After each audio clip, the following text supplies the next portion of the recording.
এখন হজ করার ক্ষেত্রে, উমরা করার ক্ষেত্রে বর্তমান সময়ে বড় ধরনের প্রতিবন্ধকতা যেটা দেখা দেয়, আমরা অনেক সময় মনে করি হজ করলে যেহেতু এখন প্রায় 8-10 লাখ টাকা খরচ হয়ে যায়, হয়তো হজ করলে আর্থিকভাবে আমরা একটু গরিব হয়ে যাব।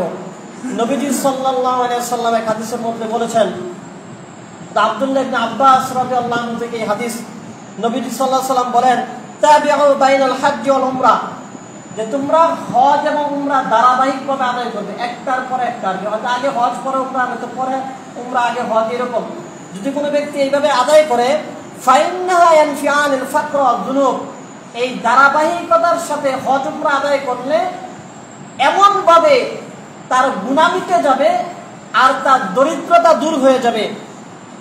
কামা ইয়ানফিল কিরু, যেরকম ভাবে এক ধরনের পানি আছে, পানি মুখার মধ্যে পানি দেয়, কয় কুরবানি দিতেছে আর ছুরির মধ্যে একটু পানি দিতে হইবে। অনেক সময় স্বর্ণ অলঙ্কারের মধ্যে ময়লা জমে, এগুলো স্বর্ণকারের কাছে দিলে একটু পানি দিয়ে করে দেয়, এটা একটা প্রসেস।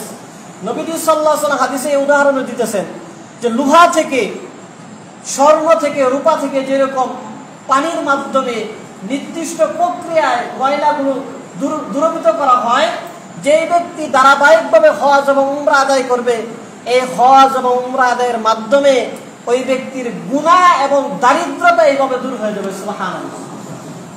বাহ্যিকভাবে আমাদের মনে হবে হজ করলে আর উমরা করলে টাকা নষ্ট হয়ে যাবে, আমরা একটু গরিব হয়ে যাব। আল্লাহর নবী বলেন, আরে না, এটা তো কেমন যেন তোমার টাকা পয়সার মধ্যে অভাব লাগছে, এখন উমরা করতে যাও, তোমার অভাব দূর হয়ে যাবে।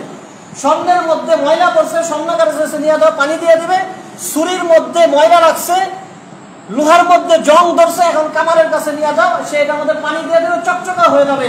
তোমার আমলনামার মধ্যে গুনাহ জমছে, তোমার দুনিয়ার জীবনের মধ্যে অভাবটা নষ্ট। এখন হজ আর উমরা করো, আল্লাহ সুবহানাহু ওয়া তাআলা তোমার গুনাহ দূর করে দিবেন, তোমার অভাব অনটনগুলোকে দূর করে দিবেন। সুবহানাল্লাহ।